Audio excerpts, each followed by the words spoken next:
hanno adibito dei container e tutti i sintomatici senza gravi condizioni rimangono dentro fin tanto che un test sia negativo. Dopodiché stanno altri 14 giorni all'interno di quel container e poi possono uscire. Può passare anche un mese all'interno di un container. Ci sono situazioni che in Italia sarebbero insostenibili, imbarazzanti, non sarebbe umanamente possibile. Dico umanamente, ma qui umanamente funziona così. I sintomatici non gravi in container, una fessura per il cibo. Gli asintomatici raccolti nei poli fieristici in attesa di negativizzarsi. Gli altri tutti in casa, nel più grande lockdown che la città ricordi.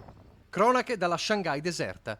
Fino a dicembre la situazione era di totale tranquillità, poi è arrivata la variante Omicron. E allora, se in Occidente la scelta è quella della convivenza con il virus, in Cina il percorso è quello del Covid-0, annullare il contagio, anche a fronte di cifre che qui sarebbero impensabili. Oggi a Shanghai ci sono 38.000 asintomatici e 1.500 in una città da 25 milioni di abitanti. Quindi sembrano per voi numeri irrisori, qui è una tragedia. Lo sa bene Riccardo Parisi, imprenditore bassanese che da più di 10 anni vive e lavora a Shanghai e che prima del grande lockdown ha cercato una via di uscita per quanto possibile. Il 29 ho deciso di scappare da Shanghai perché ci sarebbe stato il grande lockdown, ben pensando di andarmene. E sono in un'isola a sud della Cina, ho dovuto fare diversi tamponi per potermi muovere. Quando sono arrivato ne ho fatto un altro in aeroporto perché era obbligatorio.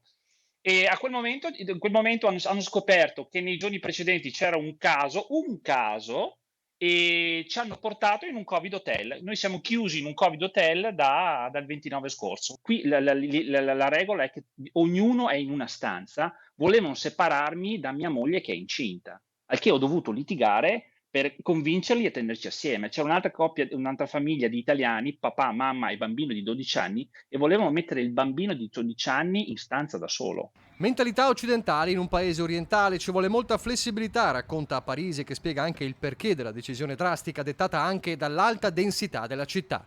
A pesare inoltre il grande spavento di quanto avvenuto a Hong Kong a gennaio, 150.000 contagi e 200 morti al giorno. Ma lo stesso Parisi, pur giudicando indecenti certe situazioni sotto gli occhi di tutti, sa anche che questo sistema ha consentito al paese di riaprire in passato prima di tutti. La filosofia è chiudere ora per poco, per non bloccare tutto poi. Se loro ci riusciranno ad aprile, secondo me avranno vinto, perché comunque sarà stato un problema di febbraio, marzo, aprile. Ma perché sta accadendo tutto questo in Cina? La risposta è lampante, sta nella politica vaccinale. C'è il 75% di popolazione vaccinata, ma il problema è che i vaccini cinesi, fatemelo dire, fanno schifo, non funzionano. Il 20-25% della popolazione non vaccinata è anziana perché per retaggio culturale non hanno voluto vaccinarsi, e ovviamente per i numeri irrisori che in questi 2 anni si sono verificati in Cina, non c'è immunità di gregge. Ora Parisi attende di poter tornare alla vita di tutti i giorni e al lavoro, e se gli si chiede quale sistema sia migliore tra Occidente e Oriente, risponde così. Probabilmente il buono di entrambe le parti fanno l'optimum, però devo dire che da fuori mi sembra che gli italiani, i veneti, in questi 2 anni siano stati molto bravi e diligenti e abbiano portato davvero un sacco di pazienza, e finalmente secondo me si meritano un po' di libertà.